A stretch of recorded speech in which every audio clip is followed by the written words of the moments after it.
At the trial, my younger sister hired her own lawyer to prove I was broke. My parents said they had given me every opportunity. Mom burst into tears. Dad nodded in agreement. My lawyer stayed perfectly calm until Judge Quinn paused and said, "I've reviewed the asset and tax records. Someone in this courtroom is lying to my face. We gave you every chance, and you wasted it all." My mother, Joan Larson, sobbed dramatically, dabbing at perfectly dry eyes with a designer handkerchief, while the entire federal bankruptcy courtroom in Salt Lake City watched in silence.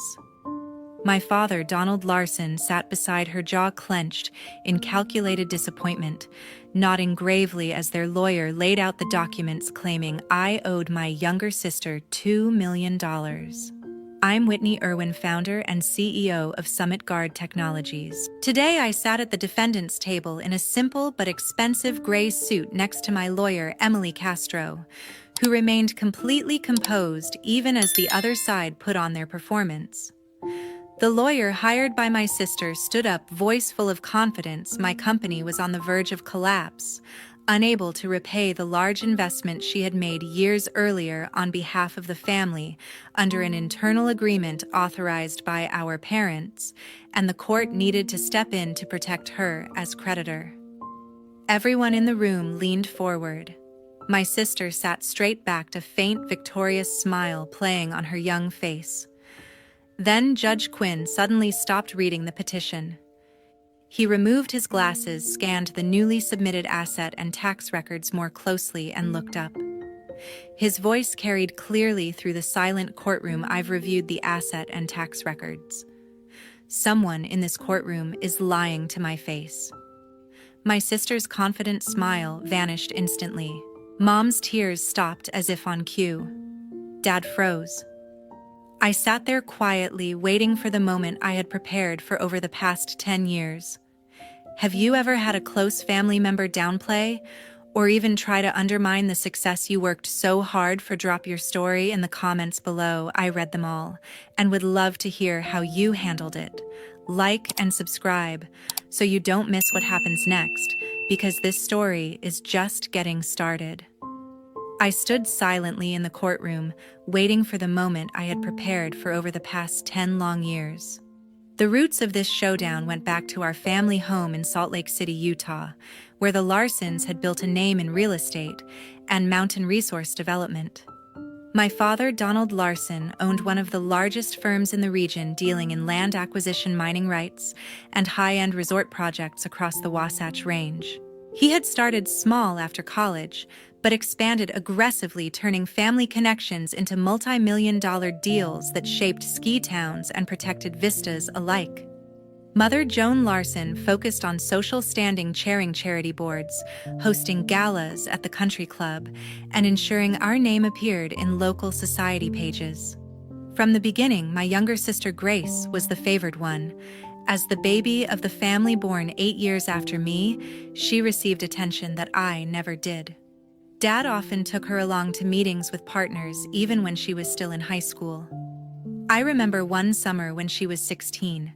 He brought her to a negotiation lunch at a downtown steakhouse, introducing her as the future of Larson Enterprises, while the executives chuckled approvingly. "This one has the instinct," he'd say, patting her hand. "She'll take it all further than I ever could."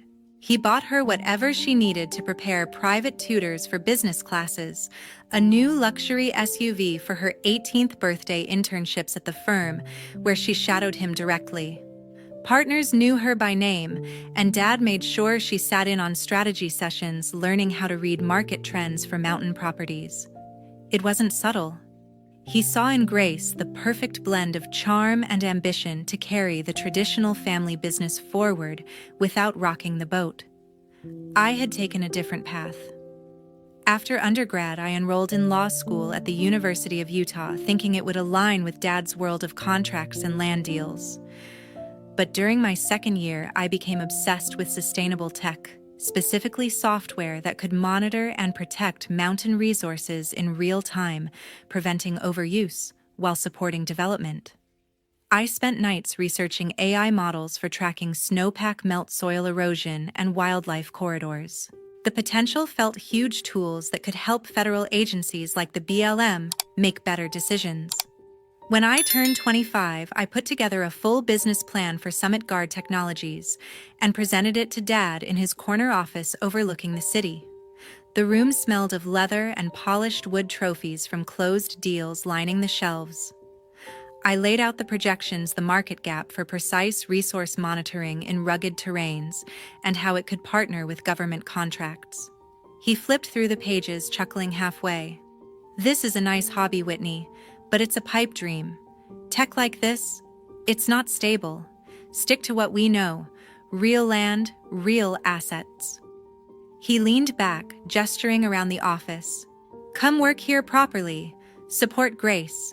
She's the one who'll inherit the core business. You can handle legal for us. Keep things in the family." I pushed back, explaining the demand from environmental regs and federal land management.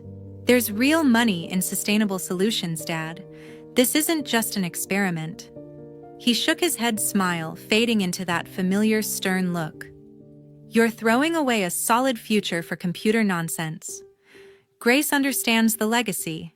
Help her build it instead of chasing fantasies that'll leave you broke." The argument escalated.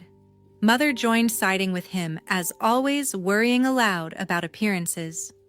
"What will people think if our daughter drops out for some startup?" Grace, home from college that weekend, listened quietly, but with a satisfied glint, knowing her position was secure. I stood firm. "I'm not coming back to play second fiddle. I'll do this on my own."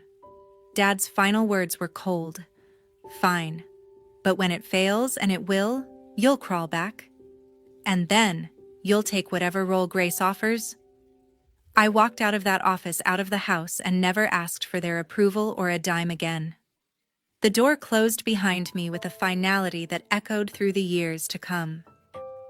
I packed everything into my used Subaru and drove up into the foothills outside Salt Lake City, renting a tiny one-bedroom apartment in a quiet complex near the mouth of Little Cottonwood Canyon.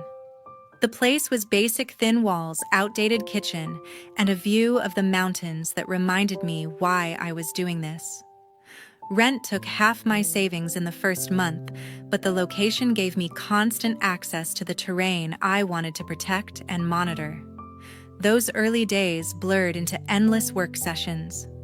I taught myself to code from scratch, starting with online tutorials on Python and geospatial libraries.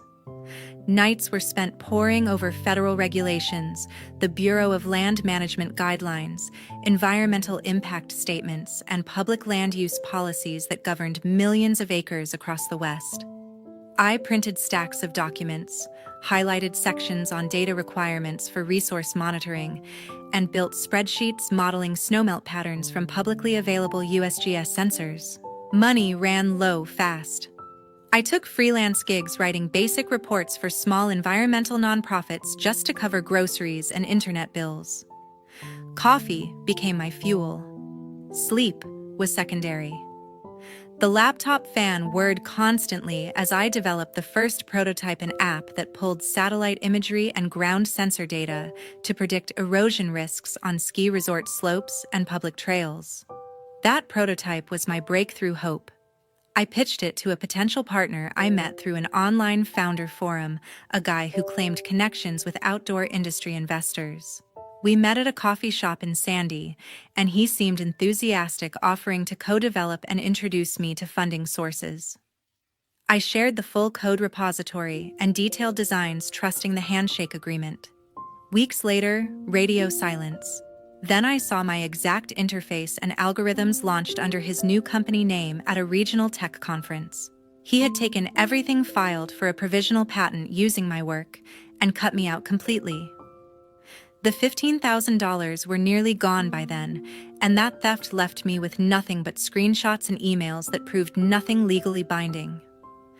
I didn't quit. I rewrote the core from memory, making it better, adding machine learning layers to forecast water runoff more accurately.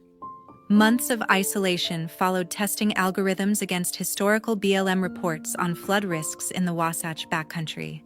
I scraped by on instant meals and determination, applying for small grants aimed at women in STEM, though most got rejected for lack of a proven track record. The second major setback hit harder. By then, I had hired one part-time contractor and secured a pilot project proposal with the BLM regional office in Utah. The plan was to deploy sensors across a test section of public land near Alta, feeding real-time data into my platform for better avalanche forecasting and resource allocation. I poured every remaining resource into field testing, driving up canyons in winter storms to install prototypes calibrating against official weather stations. The rejection came in a formal letter: insufficient on-site trial data over multiple seasons, no independent verification of accuracy in variable mountain conditions. They praised the concept but deemed it too early stage for federal partnership. Overnight, the contractor left for a stable job. Investors I had lined up pulled out, and bills piled up. Bank account dipped below $1,000. For the first time, I sat in that small apartment staring at eviction notices, wondering if Dad had been right. That year, Mom still sent the annual Thanksgiving invitation tradition, she said. I drove down to the family home one last time. The table was set elaborately, turkey carved, everyone in their holiday best. Conversation stayed light until Grace, then home from college, turned to me with that confident tone she had already mastered. "So how's the little tech project going? Dad says these startups usually crash within the first few years." The words landed exactly as intended. I looked around the table, no defense, just polite, waiting for my response. Something snapped quietly inside. I finished the meal in silence, thanked them, and left before dessert. On the drive back up the canyon, I made the decision: no more contact, no more energy spent justifying myself. From that night on, I poured everything into Summit Guard. No family updates, no holiday visits, no explanations. The isolation sharpened my focus like nothing else could. The company became my sole priority, refining the algorithms, gathering independent data sets, preparing for the day when the technology would stand undeniable on its own. The turning point came quietly: a small contract with the Utah Division of Wildlife Resources to monitor habitat changes along the Provo River corridor. It wasn't glamorous, just enough revenue to hire my first full-time developer and rent a modest office space downtown. We refined the platform, integrating more accurate LiDAR data for elevation modeling and partnering with local universities for validation studies on watershed health. Word spread in state agency circles. Soon, we secured pilots with the Utah Department of Natural Resources for tracking recreational impact on public lands near Moab and St. George. These projects proved the system's reliability: real-time alerts on trail erosion, water quality shifts from runoff, and illegal off-road activity detected via satellite cross-checks. Revenue grew steadily, allowing us to expand the team to 8 people and upgrade servers for faster processing. I married Christopher during this phase, a quiet ceremony in Park City, with only close colleagues present. From then on, I used Irwin professionally for all press releases, conference panels, and award submissions. It wasn't about hiding from the world, just creating clear separation from the Larson name that still carried weight in traditional real estate networks. Interviews in local tech journals referred to me as Whitney Irwin, CEO of Summit Guard Technologies, and no one connected the dots back to the family I had left behind. The big breakthrough arrived after relentless proposal revisions and demonstrations at federal workshops in Denver. Summit Guard won a $100 million multi-year contract with the Bureau of Land Management to deploy our AI monitoring system across mountain resource zones nationwide, from the Rockies to the Sierras and beyond. The scope was massive, installing sensor networks, integrating with existing government databases, and providing dashboards for decision-makers on everything from grazing permits to wildfire risk mitigation. Media coverage followed quickly. A feature in a regional business magazine highlighted how a Utah-based startup was revolutionizing public land stewardship. National outlets picked up the story, praising the innovative use of machine learning for conservation without restricting access. I spoke at industry events under my married name, accepted awards on stage as Whitney Irwin, and watched the company valuation climb. Across town, in the Larson family home, Grace overheard Dad mentioning a new partner named Irwin during a dinner discussion about competing land deals. He complained that some federal projects were now requiring advanced environmental monitoring from vendors like this Irwin-led firm, complicating his traditional development timelines. Grace noted the name casually at first. Later, alone in her room, she searched public contract databases out of curiosity, something she often did to stay ahead on industry trends for the family business. The BLM award announcement popped up immediately. Summit Guard Technologies, led by CEO Whitney Irwin. Cross-referencing the company founding documents and old news clippings took only minutes. The realization hit hard. This was her sister's work, built from nothing into a federal contractor outshining their legacy operations. The shock turned to resentment over weeks. Grace saw headlines celebrating the innovative woman reshaping resource management, while her own role remained tied to Dad's aging model of land sales and leases. Her position as heir apparent suddenly felt vulnerable. Partners started asking Dad about adopting similar tech solutions to stay competitive. She began planting doubts at family dinners, suggesting the success was temporary, that federal contracts were fragile and often overhyped. Mom listened sympathetically. Dad grumbled about upstart disruption. Grace proposed a solution framed as concern. They could rescue the situation by forcing accountability on an old internal investment. She reminded them of the $2 million they had transferred through her account years earlier, intended as family support routed discreetly for potential early backing. Though never formally invested, she argued it could be positioned as an unpaid loan now that the company appeared solvent. Convincing them took time, but not much effort. The narrative fit their long-standing view: intervention was needed to save me from eventual collapse and preserve family reputation. Grace took charge of finding a lawyer willing to file on grounds of that alleged debt-gathering fabricated records to support the claim of default. The plan was set to file for bankruptcy protection on behalf of the creditor, triggering scrutiny that would delay or derail the BLM rollout before anyone realized the true scale of Summit Guard's stability.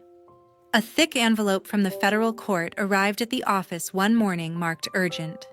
I sliced it open at my desk, expecting routine compliance paperwork.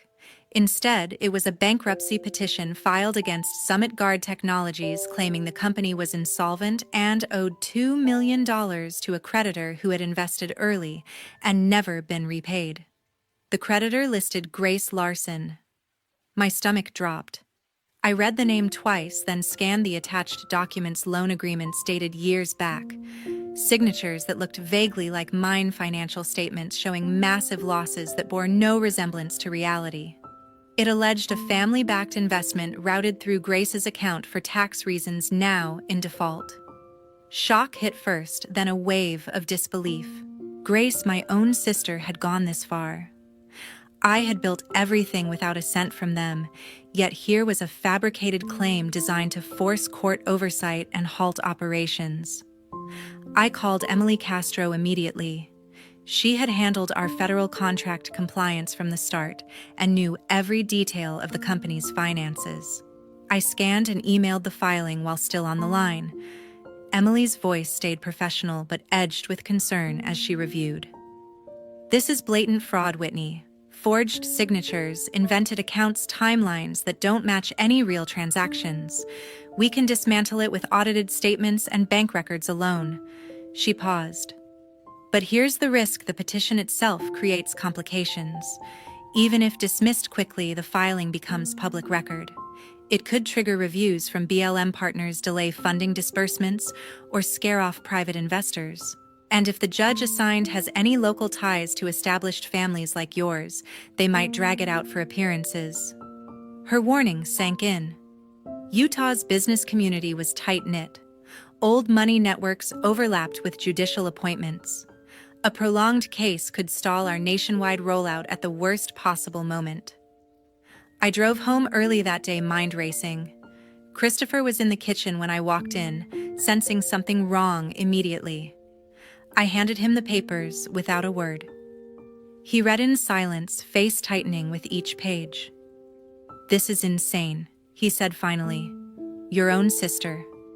After everything you built independently, we sat at the table late into the evening talking it through." The betrayal stung deepest, Grace positioning herself as the wronged party using family history as a weapon. Christopher worried aloud about the practical fallout. Sensor deployments scheduled across 3 states, new hires, onboarding grant milestones due. Any hold on payments could force layoffs or missed deadlines, damaging credibility we had fought years to earn. We agreed on aggressive defense. Over the following days, Emily coordinated a full response package. Big Four audited financials showed healthy reserves and revenue growth. Forensic handwriting experts compared the petition signatures against dozens of my known samples, concluding no match. Bank records from every account, personal and corporate, proved 0 transfers matching the claimed amount or timing. Christopher helped organize timelines, pulling old emails and tax filings to establish I had never accepted family funds post-departure. We even prepared affidavits from early team members confirming self-funding origins. The court date approached. On the morning of the hearing, I arrived at the federal building downtown with boxes of evidence. Emily walked beside me, calm and prepared. Across the aisle, my family entered like a coordinated unit. Grace led, dressed sharply, directing her lawyer with quiet instructions and confident nods. Mother wore somber colors, expression carefully arranged in pained disappointment. Father sat erect, projecting the image of a patriarch forced to clean up a wayward child's mess. The session began. Grace's attorney rose dramatically, painting a picture of irresponsible mismanagement and an unpaid internal family loan, now jeopardizing a creditor's rights.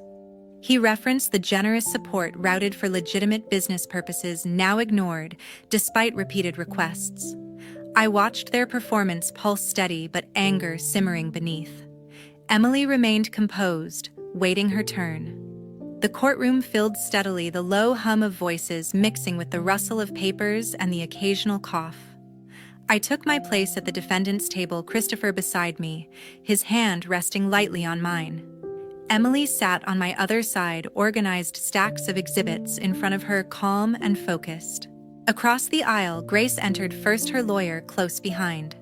She wore a tailored blazer and carried herself with the same quiet confidence she had shown at family dinners.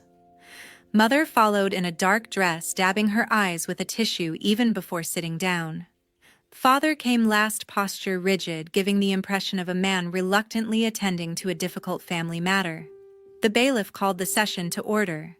Judge Quinn entered, nodded to everyone, and took the bench. Grace's attorney stood immediately, voice projecting clearly through the room. "Your Honor, the petitioner, Grace Larson, seeks immediate bankruptcy protection for Summit Guard Technologies. The company is insolvent and has failed to repay a $2 million loan advanced years ago through an internal family arrangement. The creditor has suffered significant financial harm." He gestured toward a stack of documents. "We have loan agreements, promissory notes, and correspondence showing the debt was acknowledged but never repaid. The company's recent federal contract does not change its underlying financial distress." Mother let out a soft sob at the mention of financial distress. Father gave a slow, solemn nod. Grace kept her gaze forward, lips pressed in a line of righteous certainty. Emily remained seated, expression neutral, letting them finish the performance. When the attorney sat, Judge Quinn leaned forward. "Counsel for the respondent," Emily rose smoothly. "Your Honor, we have filed a comprehensive response and request to dismiss with prejudice. Before we proceed, I ask the court to review the supplemental asset and tax records submitted last night." Judge Quinn nodded to the clerk. A few minutes passed while he flipped through the new pages. The room grew quieter as he read.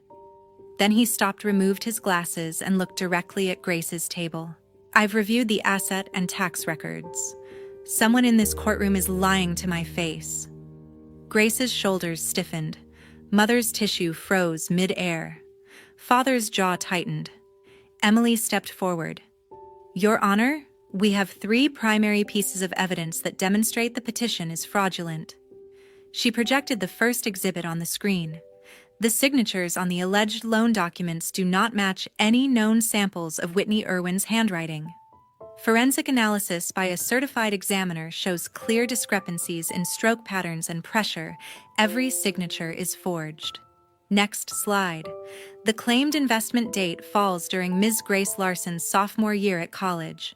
Bank records from that period show no large outgoing transfers from her accounts, nor any corresponding deposits into the company.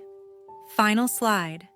The account number listed as receiving the funds never existed in any bank records associated with Summit Guard Technologies or the Larson family. It appears to have been invented for this filing.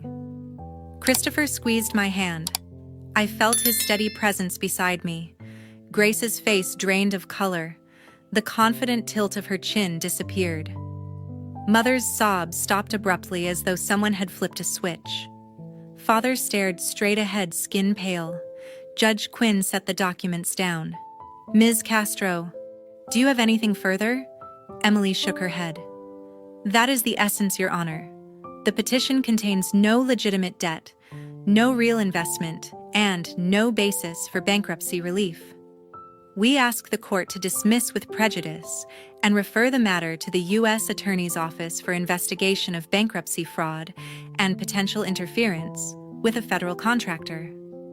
Judge Quinn looked over the room, then fixed his gaze on Grace's table. "The court finds the petition lacks merit and is based on fabricated evidence. The case is dismissed with prejudice. The clerk is directed to forward all materials to the U.S. Attorney's Office for appropriate action.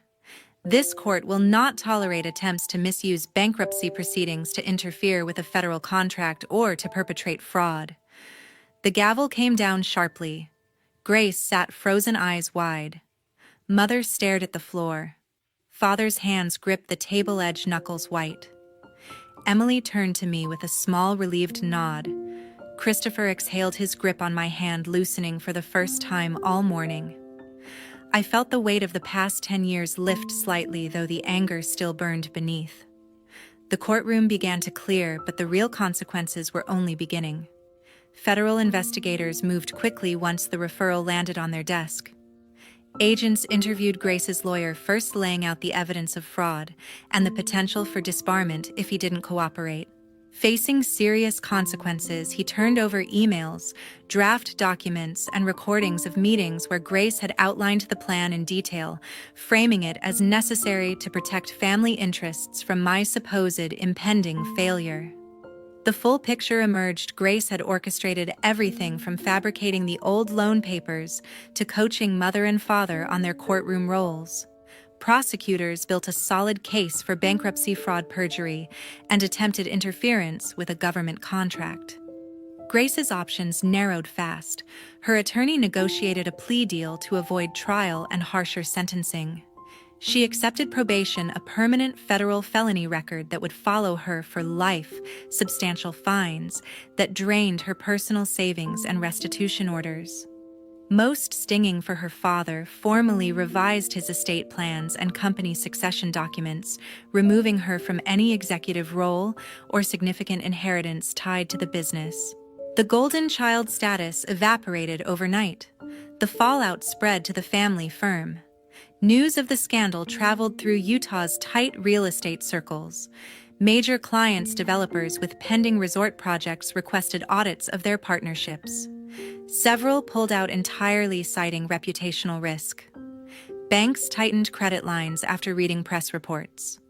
Father spent months trying to stabilize operations, but cash flow suffered as deals stalled.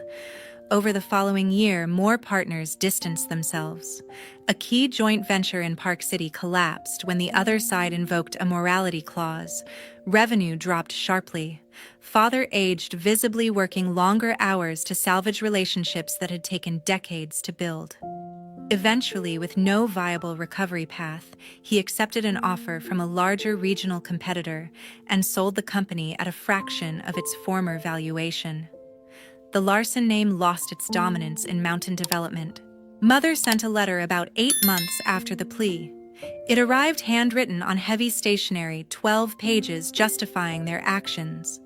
She wrote about concern for my well-being, fear that the tech world would ruin me, and how Grace had convinced them intervention was the only way to bring me home.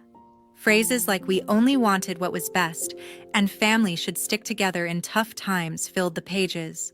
No direct apology, just regret that things had escalated. I read it once, then set it aside without reply. The final confrontation happened in the courthouse hallway, right after sentencing confirmation. My family lingered near a bench, speaking in low voices. Grace looked smaller, eyes downcast. Mother clutched tissues. Father stood with slumped shoulders. I approached with Christopher at my side. They turned as I stopped a few feet away. "Mr. Larson, Mrs. Larson, Grace." The formal names hung in the air. Mother flinched. Father met my gaze briefly before looking away. "I assume you understand the role you each played in this," I said evenly. "The fraud, the lies, the attempt to destroy what I built." Father started Whitney. It was mostly, I cut him off.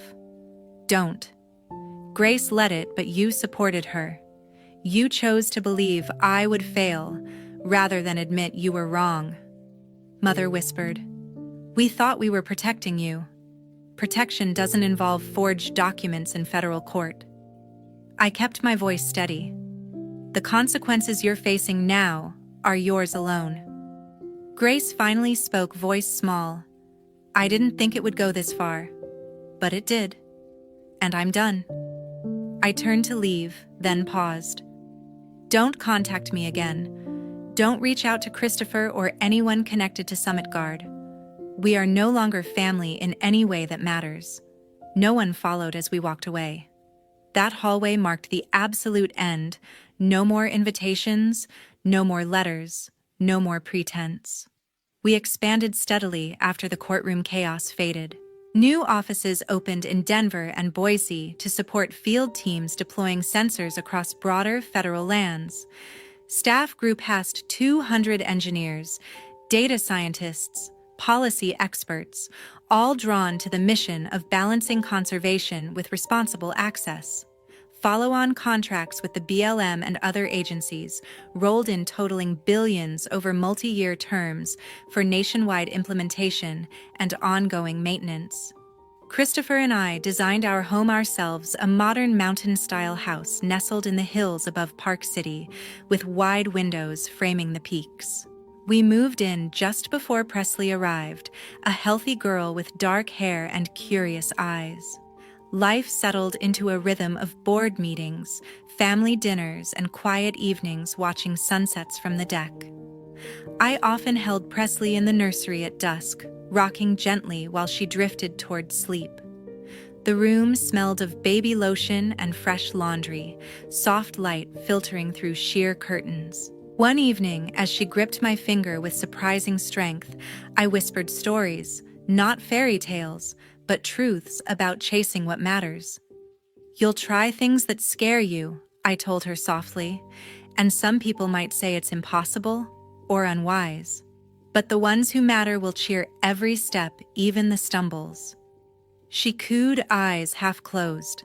I thought about the team celebrations after each contract, when late nights turned into laughter over pizza, colleagues texting congratulations at odd hours because they genuinely cared. Those were the people I chose to surround us with. No word ever came from the Larsons. No cards, no calls, no attempts at reconciliation. The silence was complete, and I welcomed it. Presley would never know the weight of conditional approval or the sting of favoritism. Her world would be filled with encouragement to explore, fail, and try again, backed by unwavering support. I placed her in the crib, watching her tiny chest rise and fall. This child would grow up believing her ideas had value simply because they were hers. She'd learn that real family celebrates wins without jealousy and stands firm through setbacks. That's the legacy I built, not from old money or inherited position, but from persistence and the freedom to choose who belongs in your life. Success isn't just contracts or headlines. It's creating an environment where the next generation starts stronger than you ever did. They tried to prove I was the failure they always predicted. Instead, they showed the cost of refusing to grow. While their world shrank, mine expanded, proving that determination paired with people who truly lift you up outpowers doubt every time.